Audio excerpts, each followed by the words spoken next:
And on the other side, you have the guy running in New York, Mamdani, right? Okay, who's like a straight-up communist. I mean, he is. He talks about, you know, the things that communists say. I mean, he wants free grocery stores, free buses. Bill Maher went after Zohran Mamdani with sharp humor, turning the moment into pure entertainment. He mocked the New York lawmakers' bold progressive ideas and joked that Mamdani's win almost helped conservatives. Maher's criticism wasn't gentle, his remarks were fierce, quick, and very funny. The whole moment felt chaotic, fast, and worth watching. Who's the most popular politician on the left? AOC? I don't know. One of, but who's, you know, Bernie is, Bernie, yeah. Bernie is, I mean, he's not a capitalist, you know? No, he's not. And he's also not president. He's not, but never would be. But neither is Mamdani. No, but he will, trust me, he will be featured in the campaign commercials. But they're going to feature people, they've boogeyman everybody. Yeah, but you don't have to boogeyman him. He does it to himself. Maher has a point. Republicans don't have to create a scary version of Zohran Mamdani when he practically does it himself every time he talks. With Mamdani moving closer to a possible New York mayoral win, critics say his rise would be a huge gift to the GOP, a bright warning sign that Democrats are drifting into unrealistic ideas. Mamdani insists he's only a democratic socialist, but that claim mostly comforts his own supporters. Maher isn't convinced at all. To him, Mamdani represents a dreamy, idealistic left that might sound noble, yet makes it easy for conservatives to score political points. This must be horrible for a guy like you, who you spent your whole life talking about how government tries to do too much, which it does, and spends too much. And here you have Trump, who is the Republican, who is aggrandizing more power than anybody, as we just talked about. And on the other side, you have the guy running in New York, Mamdani, right? Okay, who's like a straight-up communist.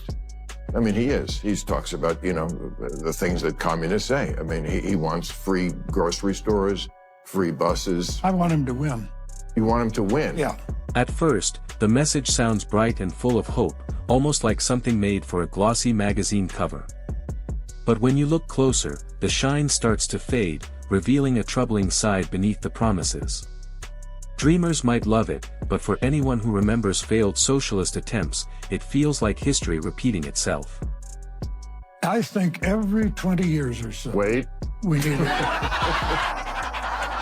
every 20 years or so, we need a conspicuous, confined experiment with socialism so we can crack it up again. Socialist slogan used to be, workers of the world unite, you have nothing to lose but your chains. The new socialist slogan is, trust us, this time it won't be a mess. Socialist systems have failed so many times that most people treat the idea like a hot stove they've already touched once. The only real exception is many young people, who still get caught up in promises of fairness, free benefits, and effortless equality. The problem isn't only greed, it's how people work. Humans need challenge, motivation, and the chance to see their effort rewarded. When competition is removed and everyone is treated the same no matter what they contribute, things begin to slow down. Bureaucracy grows, corruption spreads, and the dream of equality turns into frustration. History shows this again and again. When governments take full control, the system eventually collapses under its own weight. Mamdani's plans may sound kind and generous on paper, but in practice they limit freedom, weaken drive, and stall progress. In the end, people don't become equal in success, they only become equal in disappointment. When the post-war Labour government in Britain was about to get started, one of their leading lights was a socialist named Nurian Bevan. He said, what could go wrong? He said, we have a nation bedded on coal, surrounded by fish. It would take an organizational genius to have a shortage of either. In 3 years, they had a shortage of both. Britain offers a clear lesson. In the early 1900s, the country embraced strong socialist ideas, promising fairness, shared wealth, and equal chances for all. It sounded generous and inspiring at first. But as time passed, state-controlled industries became slow, overregulated, and unable to compete. Production dropped, costs climbed, and the economy struggled to stay alive. The equality leaders hoped for didn't lift people upward, it pushed nearly everyone into hardship. By the 1970s, Britain was known as the sick man of Europe. It wasn't until Thatcher brought in market reforms that the country slowly recovered and regained energy. Beyond saying that we're going to make a sanctuary city for LGBTQIA plus New Yorkers, beyond saying that we're going to establish an office of LGBTQIA plus affairs, is also that we're going to provide $65 million in funding for gender-affirming care, the same amount of funding that the federal government threatened to pull out from local providers for that kind of work. Maher fears that Zohran Mamdani could turn into a major problem for Democrats, a trapdoor that drops the party out of the political middle and into a mess. He understands that when Democrats shift too far left, they lose the moderate voters who actually decide most races. Many Americans supported Donald Trump because they felt the left pushed too hard on sensitive cultural issues, including heated debates about youth gender-affirming care. Mamdani, however, seems ready to step right back into that storm. Critics argue he is raising significant private money to support policies connected to those controversies, fueling one of the most emotionally charged battles in the country. To Democrats who value practical decisions over ideological purity, Mamdani's agenda isn't courageous, it's damaging. It hands Republicans an easy argument that the left has drifted away from common sense and the everyday worries of regular people. He has attacked you personally and publicly like this. He's not a socialist. He's a communist, okay? This is not a socialist, man. This is a communist. I don't like to see a communist become mayor, I will tell you that. I call him my little communist. He's my little communist mayor.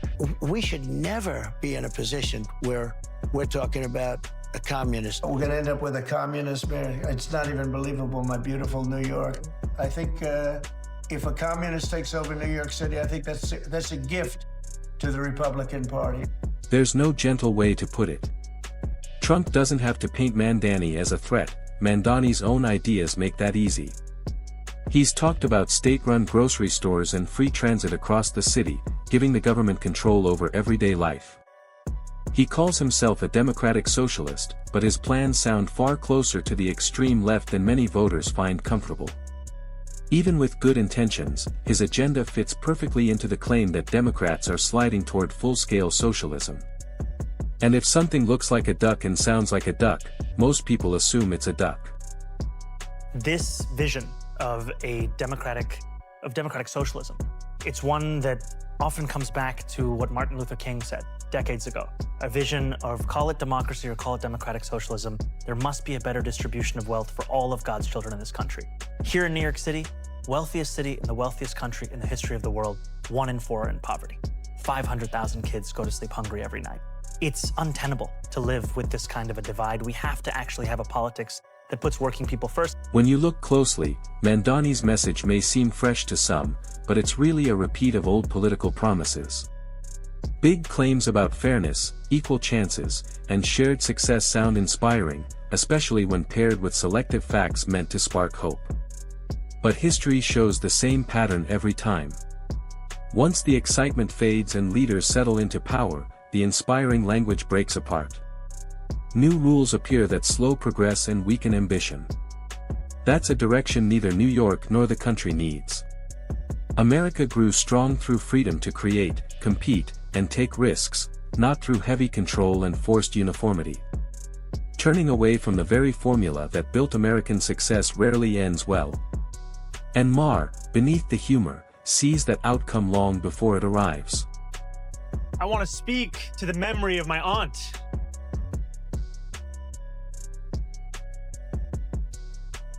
Who stopped taking the subway after September 11th because she did not feel safe in her hijab. Well, it wasn't so much his aunt as his dad's cousin, but, semantics. Douglas, is he ready to lead? No, in absolutely no way is he ready to lead, and that was just another reminder of it. This is such a self-involved little narcissist with so little going for him. And that's the strategy, isn't it? Create emotional stories with a bit of polish, tug at people's feelings, and gather support. It's an old political move, dressed up to look new. For a party skilled in identity-based messaging, Zohran Mamdani's background fits perfectly, touching, symbolic, full of moral appeal, and presented as progress through compassion. The political circles will celebrate him as a voice for the ignored and a guide for the city's values. But anyone who looks past the soft language and dreamy presentation sees something different. They won't be swayed by dramatic speeches or carefully shaped struggles. They know that rich storytelling isn't real leadership.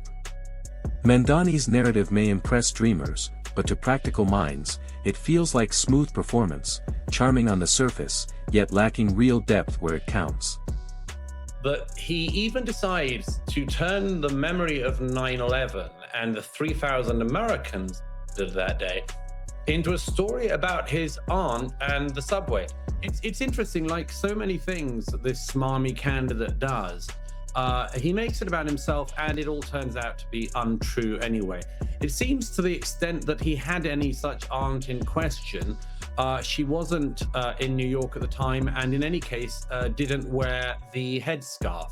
Zohran Mamdani's glowing backstory loses its shine the moment you look at it closely. Still, in deep blue New York, loyalty often matters more than facts, and he seems on track to win no matter how shaky his narrative looks. The real question isn't whether he gets the job, it's what happens when his campaign poetry collides with the hard reality of leading one of the most unpredictable cities on earth. Catchy lines are simple. Governing New York is another world entirely. Watching Mamdani shoulder that responsibility will be something to see. His rise isn't a bold victory for progress, it feels more like a warning. Behind the polished words and soft-edged socialist promises sits an approach history rarely praises. Maher's concern isn't random, it's earned. If Mamdani steers New York toward that old playbook, the fallout won't stay inside City Hall. It could reshape the entire democratic identity.